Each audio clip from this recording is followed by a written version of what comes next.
السلام علیکم ورحمۃ اللہ وبرکاتہ۔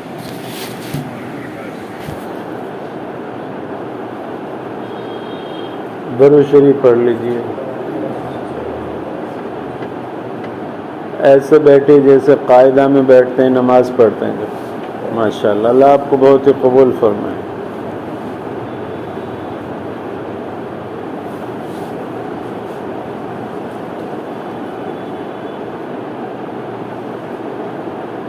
الحمد للہ رب العالمین والصلاة والسلام علی رسولہ الامین، اما بعد فاعوذ باللہ من الشیطان الرجیم، بسم اللہ الرحمن الرحیم۔ قل یا نار کونی بردا وسلاما علی ابراہیم۔ میں نے پچھلے جمعے میں آپ کو بتایا تھا کہ ابراہیم علیہ السلام کو کس طرح سے اللہ کی دین کی دعوت دینے کی وجہ سے لوگوں نے آگ میں ڈالا، پھر اللہ نے ان کو آگ میں صحیح سلامت رکھا اور آگ کو اللہ نے گلزار بنا دیا۔ تو اس سے معلوم ہوتا ہے کہ آگ بھی اللہ کے حکم کی محتاج ہے جلانے میں۔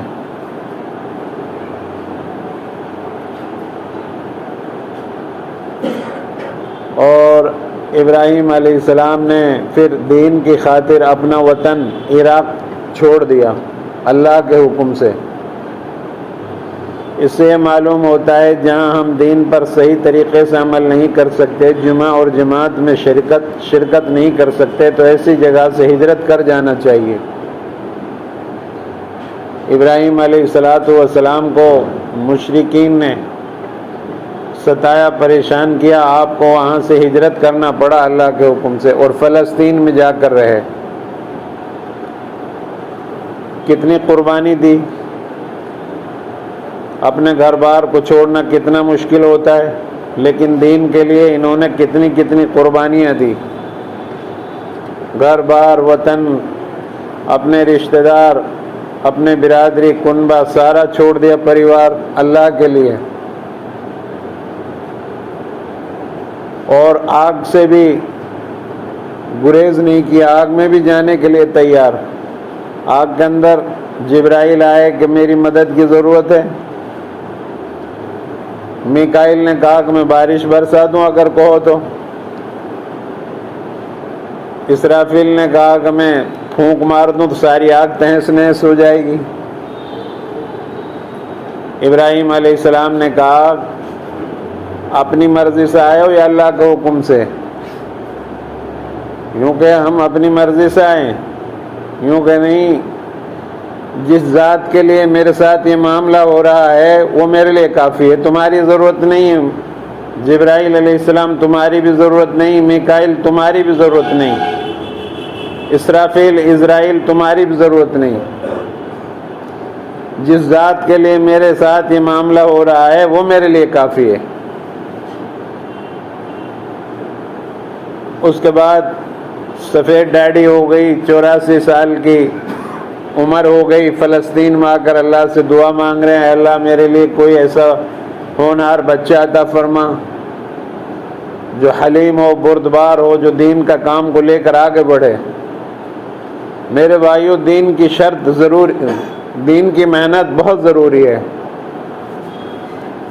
اگر دین کی محنت نہیں ہوگی تو دینداروں کے گھروں میں بھی بے دین لوگ پیدا ہو جائیں گے۔ اس لیے دین کی محنت ہونا بہت ضروری ہے، ہمارے اوپر ضروری ہے۔ ہر آدمی اپنی نسلوں کی فکر کرے، ہر آدمی اپنے بچوں کی فکر کرے، اپنے دائیں بائیں آس پاس والوں کی فکر کرے۔ آپ پر دو ذمہ داری ہیں، ایک تو آپ بذات خود کام کریں گے دین کا، دوسرا آپ کو لوگوں کو دعوت دینی ہے۔ پہلی امتوں کا صرف ایک کام تھا، عمل کرنا۔ پیغمبر آتے تھے، وہ ان کو بتاتے تھے، وہ اس پر عمل کرتے تھے، وہ بری الذمہ۔ لیکن آپ کے کاندھے پر دو ذمہ داری ہیں، ایک تو آپ خود کرنا ہے جو اللہ کے نبی دے کر گئے ہیں، اللہ کے احکامات جو ہمارے پاس ہیں قرآن کی شکل میں، اس پر خود عمل کرنا ہے۔ دوسرا، اس کو ہمیں پیغام عام کرنا ہے، دنیا کو پیغام دینا ہے۔ اس لیے تو آپ کو خیر امت کا لقب دیا گیا۔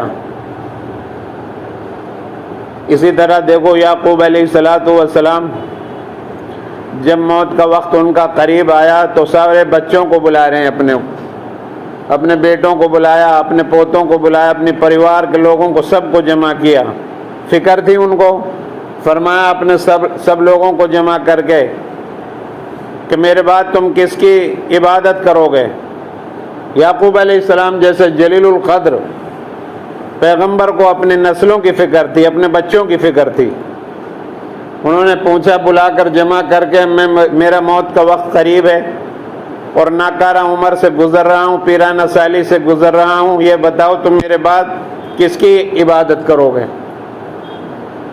تو انہوں نے کہا جی ہم تو ہمارے جو دادا اور ہمارے جو باپ ہیں ان کے لائے ہوئے دین پر عمل کریں گے اور ان کے جو معبود ہیں ان کی عبادت کریں گے، اس کی عبادت کریں گے. ایسے ایسے عظیم الشان پیغمبروں کو اپنے نسلوں کی فکر تھی. ہمیں بھی اپنے دائیں بائیں آگے پیچھے اور جو ہمارے مراسم میں ہیں جو لوگ، ان کو ہمیں دین کی دعوت دینی ہے، اللہ کے دین کی طرف لوگوں کو بلانا ہے. تو ابراہیم علیہ السلام کو فکر تھی کہ اس دین کا کام کو میرے بعد لے کر چلے، کوئی ایسا بیٹا دے اللہ حلیم ہو بردبار ہو. اللہ نے بشارت دی کہ ہم بغیر موسم کے پھل دے سکتے ہیں. اللہ کے لیے کوئی مشکل ہے؟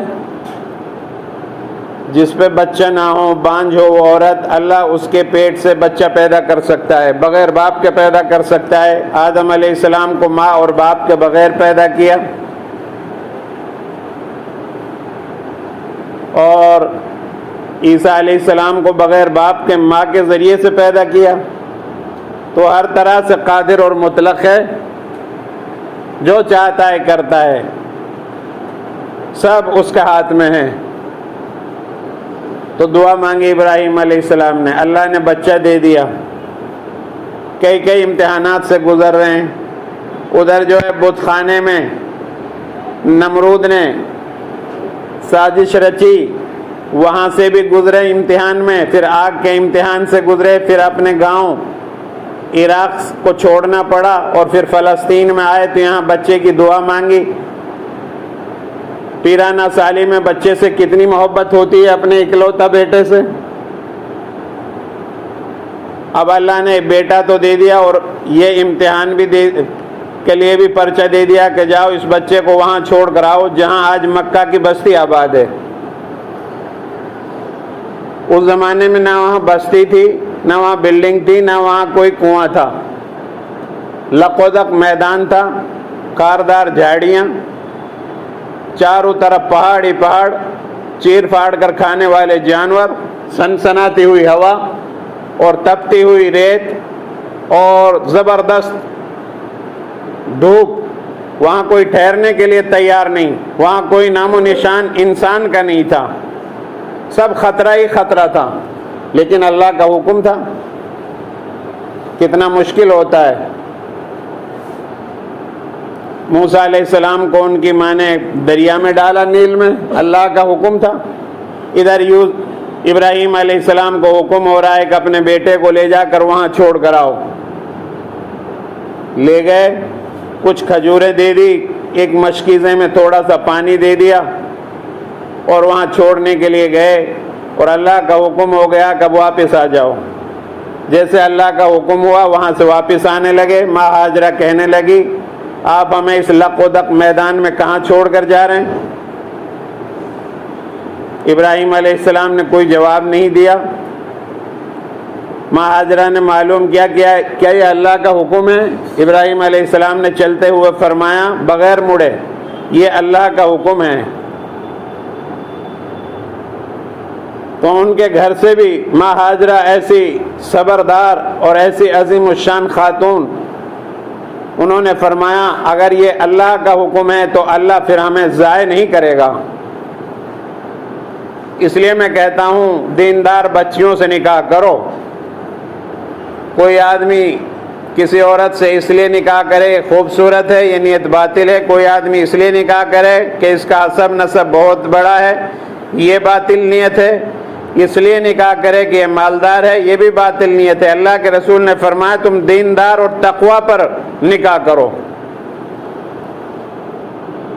نسلیں دیندار پیدا ہوں گی۔ دیندار بچیوں سے نکاح کرو۔ ہمارا نکاح جو ہے دینداری پر ہونا چاہیے، تو بچے ہمارے ولی بنیں گے، عبد القادر جیلانی رحمۃ اللہ علیہ جیسے لوگ پیدا ہوں گے، نظام الدین رحمۃ اللہ علیہ جیسے بزرگ اور ولی بنیں گے۔ شرط یہ ہے کہ ہم دیندار اور تقوی پر نکاح کریں۔ قولوا قولا سدیدا، اس کا مطلب یہ ہے کہ زبان سے سیدھی سچی بات کرو۔ جب نکاح ہوتا ہے، شادی ہوتی ہے تو دل میں کچھ ہوتا ہے، زبان پر کچھ ہوتا ہے۔ اللہ نے فرمایا کہ قولوا قولا سدیدا، سیدھی سچی بات کرو۔ فریج بھی چاہیے تمہیں، گاڑی بھی چاہیے، دل میں یہ سب چیزیں ہیں، ہمیں مکان بھی چاہیے، فلاں بھی چاہیے، کیونکہ جس نے اپنی بچی دے دی اس نے سب کچھ دے دیا۔ سیدھی سچی بات کر کے نکاح دینداری پر کرو، تو پھر میں تمہارے اعمال کو درست کر دوں گا اور تمہاری مغفرت کر دوں گا اور تمہیں اجر عظیم عطا فرماؤں گا۔ ابراہیم علیہ السلام اب چھوڑ کر آ رہے ہیں، ادھر جو ہے ماں ہاجرہ نے دیکھا کہ اب پانی ختم ہو گیا مشکیزہ سے اور کھجوریں بھی ختم ہونے والی ہیں اور بچے کے ہونٹ خشک ہونے لگے۔ اب بچہ پانی کی وجہ سے بل بلانے لگا۔ یہ عرب کی مشہور تپتی ہوئی دھوپ بہت مشہور ہے، جو آپ کے یہاں دھوپ ہے اس میں بھی آپ کھڑے نہیں ہو سکتے، وہاں کیا عالم ہوگا اس زمانے میں۔ اور وہاں حضرت اسماعیل علیہ السلام اپنی ایڑیاں رگڑ رہے ہیں اور پانی کی طلب میں ماں ہاجرہ صفا اور مروہ کی پہاڑیوں سے گزر رہی ہیں، کبھی ادھر چکر لگا رہی ہیں صفا سے مروہ پر اور کبھی مروہ سے صفا پر۔ ان الصفا والمروہ من شعائر اللہ، اللہ نے صفا اور مروہ کو اسلام کی شعار بتایا۔ یہ پہاڑیاں جو ہے اسلام کی شعار ہیں، اور یہ حج جو ہو رہا ہے یہ چند انبیاء علیہ الصلاۃ والسلام اور ماں ہاجرہ کی چند اداؤں کا نام حج ہے۔ ان کا اخلاص تھا، وہ اپنے بچے کے لیے اخلاص کے ساتھ اللہ کے لیے، اللہ کے حکم کو پورا کرنے کے لیے پانی کے لیے چکر لگا رہی ہیں۔ ان کی ادا اللہ کو پسند آئی۔ اب قیامت تک کے حاجیوں کو حکم ہو رہا ہے کہ تمہیں ان صفا اور مروہ کی پہاڑیوں پر جب صحیح کرنی ہے تو تمہیں یہاں سے اتنی جگہ پر دوڑنا ہے، ذرا تیزی سے چلنا ہے، ماں ہاجرہ کی ادا کو زندہ کرنا ہے۔ اور یہ قربانی ہوتی ہے، یہ ابراہیم علیہ الصلاۃ والسلام کی یادگار ہے۔ دنیا کے بادشاہوں کو آپ نے دیکھا ہوگا، وہ اپنی یادگار میں قلعے تعمیر کراتے ہیں، کوئی اپنا مجسمہ فوٹو وغیرہ لگا کر کھڑا کر دیتے ہیں، اور کوئی کسی طریقے سے میوزیم بنا کر کہیں اپنی یادگار چھوڑ کر جاتے ہیں، لیکن ان کی یادگاریں کسی نہ کسی حادثات کا شکار ہو جاتی ہے اور وہ منہدم اور ختم ہو جاتے ہیں، ان کی یادگار باقی نہیں رہتی۔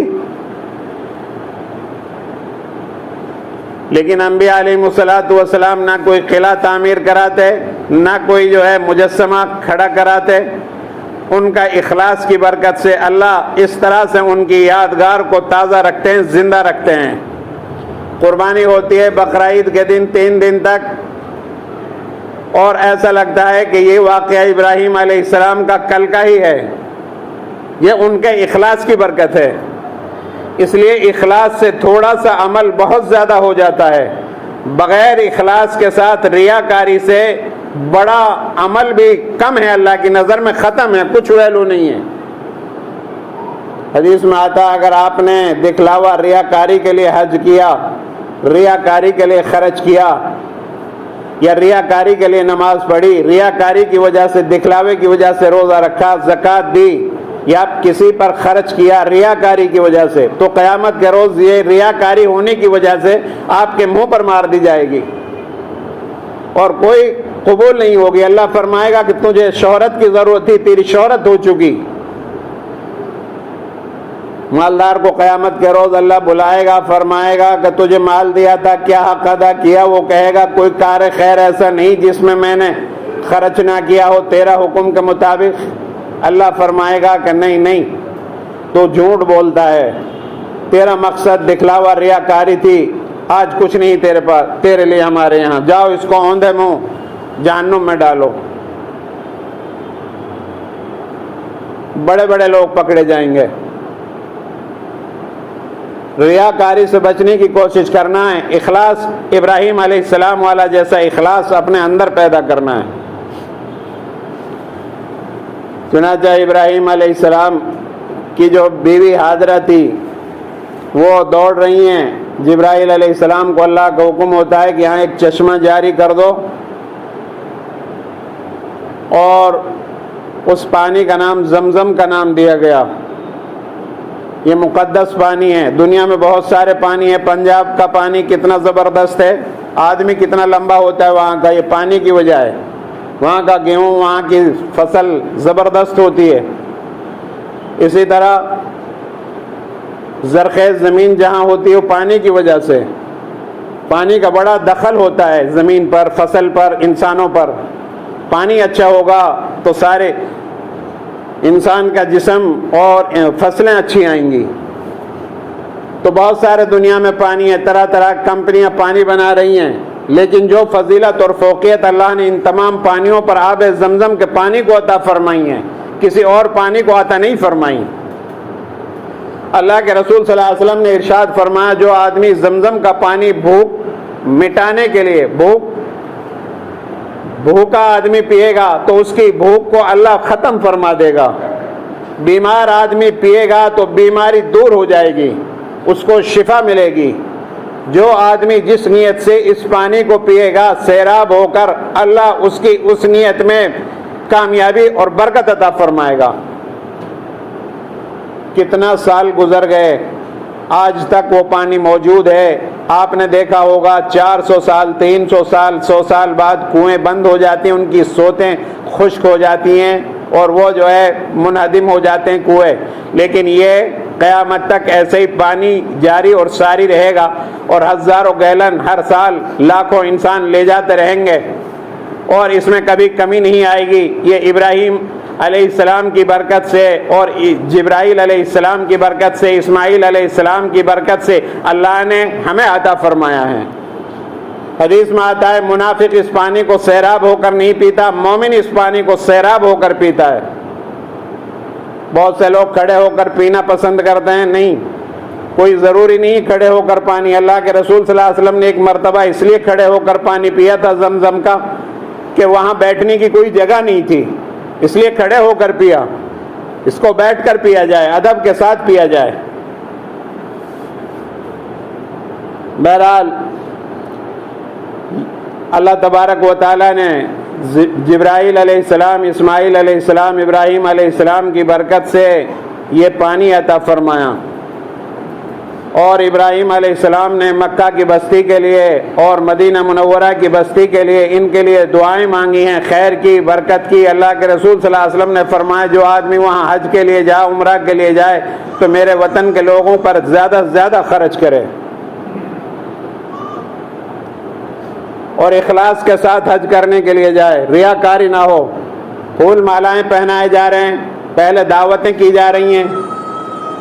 پہلے زمانے میں اخلاص کے ساتھ لوگ آج جاتے تھے، اچھا پیسہ لے کر جاتے تھے، اچھا رزلٹ آتا تھا۔ آج برا پیسہ لے کر جا رہا، حج کا عمل منہ پر مار دیا جا رہا، حج کرنے والوں کی بدنامی بھی ہو رہی ہے۔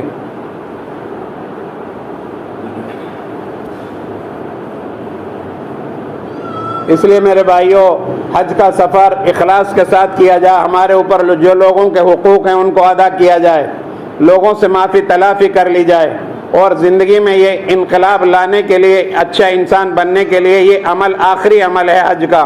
اگر اس کے کرنے کے بعد بھی انسان کی زندگی نہیں تبدیل ہوتی ہے، بد اخلاقی پر اترتا ہے وہ آدمی، تو اس سے بدتر انسان اور کون ہو سکتا ہے؟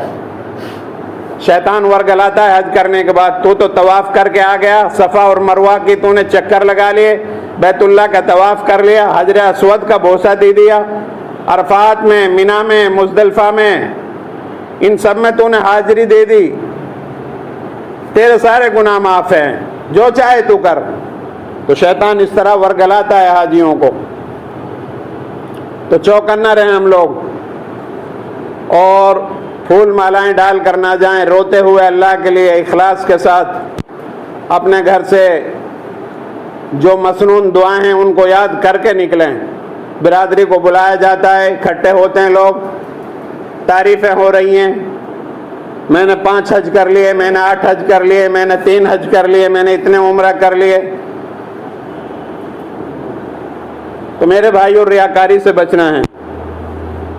اس کے بعد اللہ تبارک و تعالیٰ نے ابراہیم علیہ السلام کے سہارا کے لیے جب اسماعیل علیہ السلام 8 یا 9 سال کے ہوئے اور اب یہ موقع آیا کہ بڑھاپے میں باپ کے ہاتھ کو پکڑ کر بچہ چلے اور اس کا سہارا بنے، تو اللہ نے ایک امتحان اور دے دیا۔ فرمایا اب جاؤ، لے جاؤ اس کو اور اپنے بچے کو ہمارے راستے میں ہمارے حکم کے مطابق قربان کرو۔ کتنا مشکل حکم تھا۔ تمناؤں کے بعد، مدتوں کے بعد، دعاؤں کے بعد ایک بچہ اللہ پیدا فرما رہا ہے، اب اس کے ساتھ یہ حکم لگا دیا کہ اس کو قربانی میں دو۔ اس کے مینا کی طرف لے کر چل دیے۔ ادھر شیطان ماں ہاجرہ کے پاس آتا ہے، چکر لگاتا ہے کہ تمہارا بیٹا کہاں ہے؟ یوں کہ اپنے باپ کے ساتھ لکڑیاں چننے گیا، یوں کہ نہیں، تم وہم میں ہو، غلطی میں ہو۔ وہ ان کو ذبح کرنے کے لیے لے جا رہے ہیں۔ ہاجرہ نے فرمایا کیا کوئی باپ اپنے بیٹے کو ذبح کرے گا؟ شیطان کہتا ہے ہاں، وہ یہ کہہ رہے ہیں کہ یہ اللہ کا حکم ہے۔ ماں ہاجرہ بولتی ہیں اگر یہ اللہ کا حکم ہے اس کا پورا کر دینا ہی ہمارے لیے بہتر ہے۔ ایسی عورتیں ہونی چاہیے۔ آپ 10 روپے خرچ کر رہے ہیں، ادھر بیوی منع کر رہی ہے کہ نہیں مت خرچ کر۔ اچھا دوست وہ ہے جو آپ حکم دے رہے ہیں اس سے بہتر خرچہ کرے۔ بعض صحابہ کی یہ شرط تھی اپنے خادموں سے، اپنے نوکروں سے، جو میں کہوں گا وہ کرنا ہوگا۔ کیونکہ میں اچھا اونٹ، جو اچھے اونٹ ہیں جو جہاد میں، جنگ میں کام آتے ہیں، ان کو ذبح کرنے کو کہوں گا تو تمہیں کرنا ہوگا۔ دل تل ملانا نہیں چاہیے تمہارا، جب میں حکم دے رہا میرا مال ہے تو تمہیں کرنا ہے۔ یہ تھے لن تنالوا البر حتى تنفقوا مما تحبون، تم نیکی کے کامل درجے کو اس وقت تک ہرگز نہیں پہنچ سکتے جب تک کہ اس مال میں سے نہ خرچ کرو جس سے تم محبت کرتے ہو۔ ادھر ابراہیم علیہ السلام کے پاس آیا تھکا ہوا، ادھر سے ناکامی ملی ہاجرہ کے یہاں سے، تو شیطان پھر ابراہیم علیہ السلام کے سامنے آ کر کے مینا کے میدان میں کھڑا ہو گیا جہاں شیطان کو پیٹا جاتا ہے۔ 10 تاریخ کو زوال سے پہلے بڑے شیطان کو مارا جاتا ہے، اور پھر دوسرے دن زوال کے بعد تینوں شیطانوں کو مارا جائے گا، اور 7 کنکریاں لے کر کے اس کے سامنے کھڑے ہو کر بسم اللہ واللہ اکبر کہہ کر مارنا ہے۔ وہاں کوئی شیطان تھوڑا ہے، ابراہیم علیہ السلام کی ادا ہے۔ بعض لوگ پتھر مارتے ہیں، بعض لوگ لاٹھی مارتے ہیں، یہ غلط عمل ہے۔ بعض لوگ اپنے جوتا مار دیتے ہیں کہ شیطان بہکاتا ہے ہم کو۔ نہیں، شیطان سے بڑے تو ہم شیطان بنے ہوئے ہیں۔ ابھی اخبار میں خبریں سن رہا تھا کہ مسلمان حیدرآباد میں عورت 6 بچوں کو کنویں میں ڈال دیا، خود مرنے کے لیے جا رہی تھی، لوگوں نے بچا لیا۔ باپ بیٹے کو مار رہا ہے زمین اور پراپرٹی پر، بیٹا باپ کو مار رہا ہے، پڑوسی کو مار رہا ہے۔ ہم تو خود شیطان بنے ہوئے ہیں، شیطان کا نام کو تو بدنام کر رہے ہیں۔ ہماری گلیوں میں کتنی آپس میں ڈسپیوٹ ہے، ہمارے اندر کتنا انتشار ہے۔ یہ سنی ہے، یہ بریلوی ہے، یہ دیوبندی، ہم اس کے یہاں نہیں جائیں گے، اس مسجد میں ہم نماز نہیں پڑھیں گے۔ ایک ہو جائیں تو بن سکتے ہیں خورشید و مبیں، ورنہ ان بکھرے ہوئے تاروں سے کیا کام بنے۔ کہیں فرقہ بندی، کہیں ذات ہیں، کیا پنپنے کی دنیا میں یہی باتیں ہیں؟ حرم پاک بھی ایک، اللہ بھی ایک، قرآن بھی ایک، کیا اچھا ہوتا جو یہ مسلمان بھی ایک ہوتے۔ ایک ہو جاؤ، ایک رنگ میں مل جاؤ سب، لا الہ الا اللہ محمد الرسول اللہ، انما المؤمنون اخوہ، مومن کا بھائی ہے۔ اتحاد، حج کا مطلب ہے اتحاد، جمع ہو جاؤ ایک اللہ کے حکم کے نیچے سب۔ یہ جمعہ کی نماز کیوں، اجتماعیت کیوں؟ آپ کو اللہ جمع کرنا چاہتا ہے 8 دن میں، 5 نمازوں میں جمع کرنا چاہتا ہے۔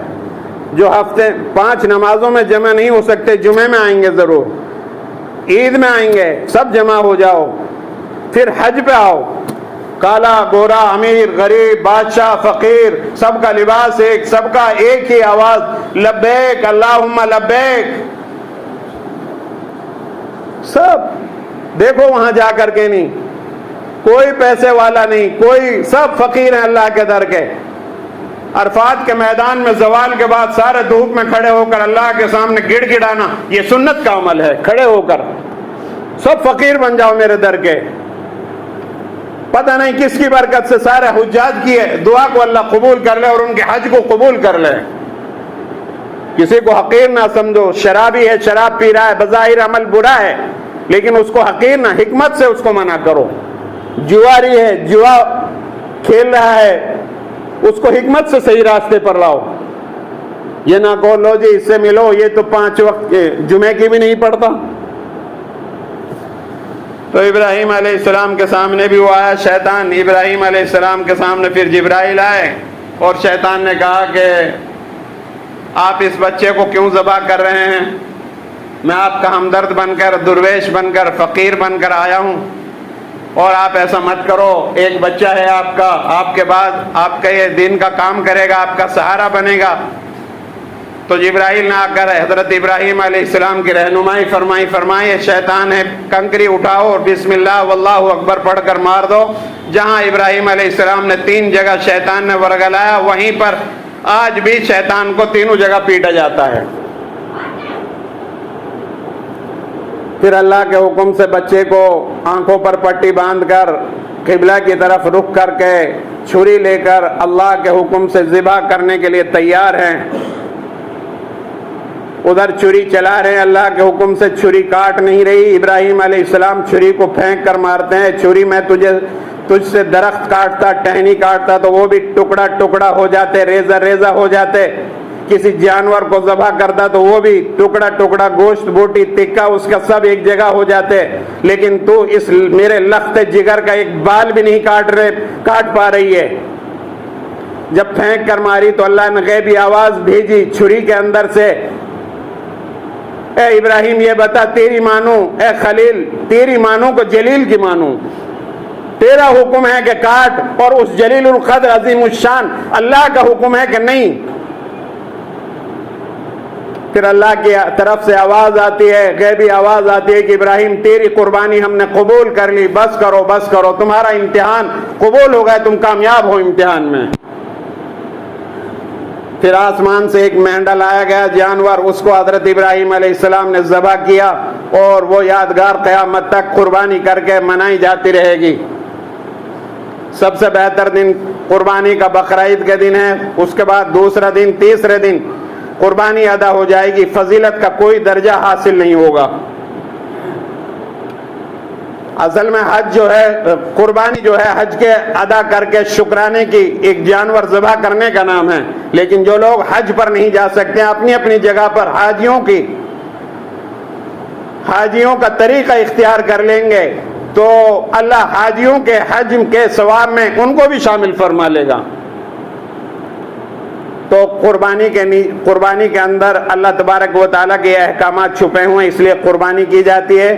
اور ابراہیم علیہ السلام کی چند اداؤں کا نام حج ہے، اور ابراہیم علیہ السلام کی اداؤں کی وجہ سے قربانی ہوتی ہے، ان کی یادگار اس طرح منائی جاتی رہے گی۔ یہاں پر کہنے کا مقصد یہ ہے کہ اخلاص سے ہم لوگ کام کریں، جو بھی عمل کریں اخلاص کے ساتھ کریں۔ اور آخر میں آپ سے ایک درخواست کروں گا کہ آپ مساجد کو آباد کرو۔ مساجد لوگوں نے بنائی، اگر آپ اس میں نماز نہیں پڑھو گے تو چوروں کا، ڈاکوؤں کا اڈا بن جائیں گے وہ مساجد۔ پھر غیر مسلم یہ کہیں گے کہ ہم یہاں پر ہنومان 40واں پڑھیں گے، پوجا کریں گے۔ بابری مسجد ایسی جگہ تھی، وہاں پر مسلمان نماز پڑھنے نہیں جاتا تھا، اس لیے وہ ہم سے چلی گئی۔